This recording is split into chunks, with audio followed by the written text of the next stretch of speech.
Assalamualaikum warahmatullahi wabarakatuh. Hari ini tanggal 5 Oktober 2012 bertepatan dengan hari ulang tahun TNI yang ke-67. Saya harap dan saya doakan semoga TNI tetap jaya, dicintai rakyat, dan selalu dalam lindungan Allah Subhanahu wa Ta'ala. Amin. Salam perjuangan untuk keluarga besar para kesatria Galung Tasikmalaya dimanapun berada. Apa yang saya paparkan di sini khususnya ditujukan kepada Presiden Republik Indonesia Bapak Susilo Bambang Yudhoyono, rekan-rekan aktivis, Komisi Perlindungan Anak Indonesia, Kemendikbud, Mabes Polri, dan semua pihak yang masih mempunyai hati nurani dan akal sehat untuk bersama-sama menyelamatkan generasi muda, khususnya pelajar, dari kehancuran. Dalam kesempatan ini, perkenalkan nama saya Harino Risman. Saya sebagai Ketua Tertinggi di Kesatria Galunggung, Komunitas Kesatria Galunggung, juga sebagai aktivis jalanan untuk dunia pendidikan dan rakyat miskin. Mengingatkan kembali dan menuntut keseriusan pemerintah pusat untuk menindaklanjuti surat yang telah saya kirimkan langsung ke kantor Seknek yang diterima langsung oleh Saudara Suhadi sebagai staf di sana pada tanggal 15 Mei 2012. Surat tersebut ditujukan kepada Presiden Republik Indonesia. Adapun isi surat tersebut menyangkut dua hal penting, yaitu satu, adanya pelakuan sewenang-wenang oleh pihak sekolah, yaitu SMK MGPS 1 dan 2 Tasikmalaya, tempat saya mengajar, yang disampaikan langsung oleh Ketua MGPS, Majelis Dewan Pendidikan Swadaya, yaitu Haji Nangulhiat PhD, yang telah memberhentikan saya kira ini adalah saya anggap sebagai pemecatan dengan tuduhan sebagai pendiri dan ketua geng motor Crocodile Sucker.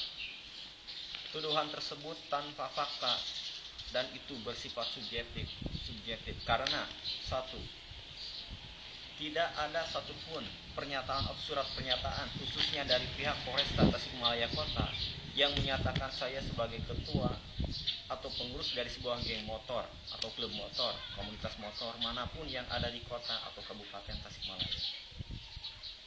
Malahan sebaliknya, dari pihak Polresta Tasikmalaya Kota meminta langsung kepada saya untuk bersama-sama mengarahkan dan membina komunitas motor yang ada di Tasikmalaya, di antaranya Brigdes, Atlis, XTC, dan yang lainnya, di mana mayoritas mereka adalah anggotanya adalah pelajar.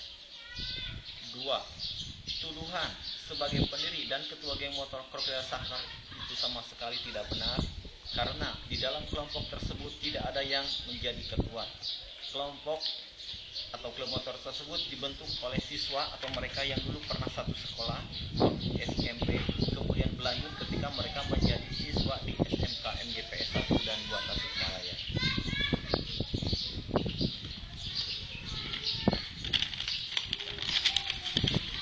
Tiga, di koran harian Radar Tasikmalaya tanggal 10 Maret 2012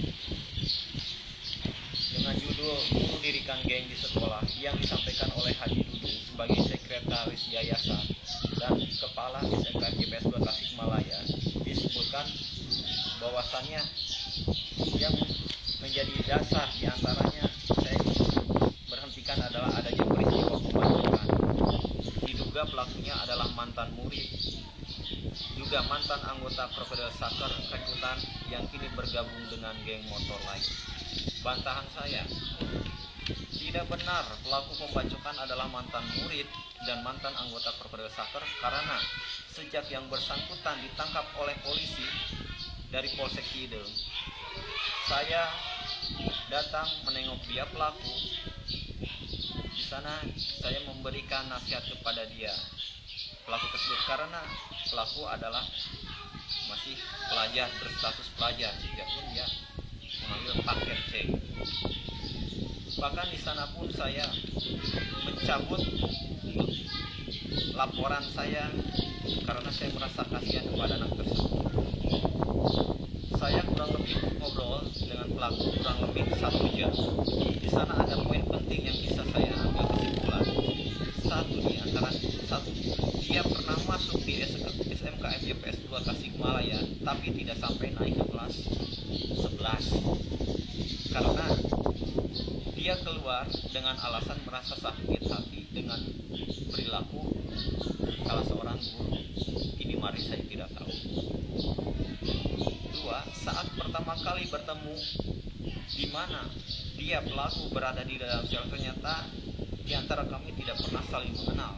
Jadi salah besar apabila dikatakan pelaku adalah mantan murid karena bersangkutan sama sekali tidak mengenal saya. Begitu pula saya.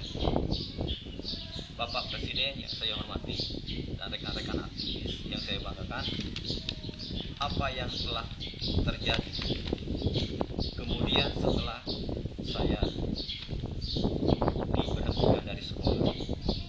Tragedi dunia pendidikan Indonesia telah terjadi di Tasikmalaya.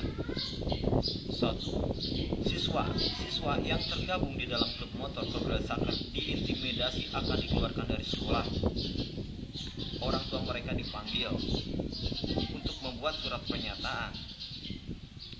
Bahkan diantaranya isi dari surat pernyataan tersebut menurut dari siswa anggota Progres Soccer mengatakan bahwasannya mereka tidak boleh bertemu dengan saya. Ini suatu yang sangat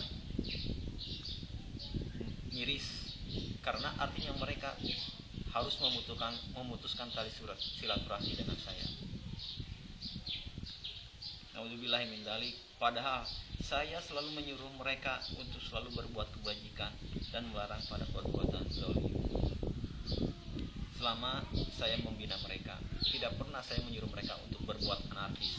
Karena Progres Soccer mereka adalah anak-anak saya, murid-murid saya. Saya harus memberikan contoh yang baik. Kedua, tragedi itu apa? Apa saja yang terjadi? Dua, sebagian siswa, fakta udah ada pada saya.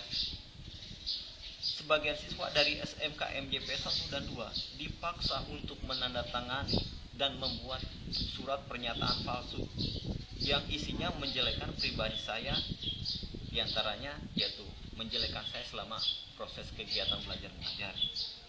Kezaliman yang nyata di mana para pelajar seharusnya dibimbing untuk menjadi insan yang berakhlak mulia dan cerdas, ternyata telah dijerumuskan oleh pihak sekolah, yaitu dijerumuskan untuk memberikan kesaksian palsu. Berarti mereka disuruh untuk memfitnah saya, menzolimi gurunya sendiri yang jelas-jelas ingin mereka jadi orang-orang yang beradab. Beradab bagaimana? Menyuruh mereka untuk tidak tawuran, karena hampir semua orang tahu bahwa dulu SMK atau STM YPS atau MJPS 1 dan 2 adalah yang kerok tawuran. Saya tidak menyalahkan mereka sepenuhnya, para pelaku tawuran, karena mereka sedang belajar. Apabila salah harus diluruskan, tapi apabila sudah benar harus kita mantapkan. Wajar mereka dulu sering tawuran karena memang ada contoh kekerasan yang dilakukan di sekolah tersebut oleh sebagian oknum guru, dan sampai dengan sekarang pun masih ada. Silakan para orang tua siswa yang anaknya di SMK MJP 1 dan 2 untuk menanyakan langsung kepada anaknya tentang kejadian yang sebenarnya yang menimpa pada diri saya, supaya apa yang saya sampaikan bukan sebuah fitnah, tapi adalah sebuah fakta. Yang terakhir, poin 2 yang saya sampaikan kepada Presiden, surat yang dikirim kepada Presiden, alhamdulillah telah direspon dari institusi terkait, yaitu dari Mabes TNI Angkatan Darat dengan surat nomor B-1507 huruf Romawi 7 2012 tentang pengajuan pensiun kakek saya Semaju Mahadi yang merupakan anggota polisi militer dari divisi Siliwangi yang telah meninggal pada tahun 1967, dimakamkan di Taman Makam Pahlawan Ciputra, Bandung. Sampai dengan saat ini belum ada informasi atau tindak lanjut dari Mabes TNI Angkatan Darat. Tapi bagi saya itu adalah sesuatu yang sangat menakutkan buat saya pribadi dan juga keluarga, karena pemerintah harus memberikan hak, karena kakek saya bahkan sampai nenek saya meninggal mereka belum pernah menerima haknya. Demikian yang ingin saya sampaikan melalui tayangan video ini. Mudah-mudahan di negeri ini masih ada yang peduli untuk bersama-sama mengembalikan kejayaan bangsa ini sebagai bangsa yang beradab, berbudi pekerti luhur, dan religius. Amin. Wassalamualaikum warahmatullahi wabarakatuh.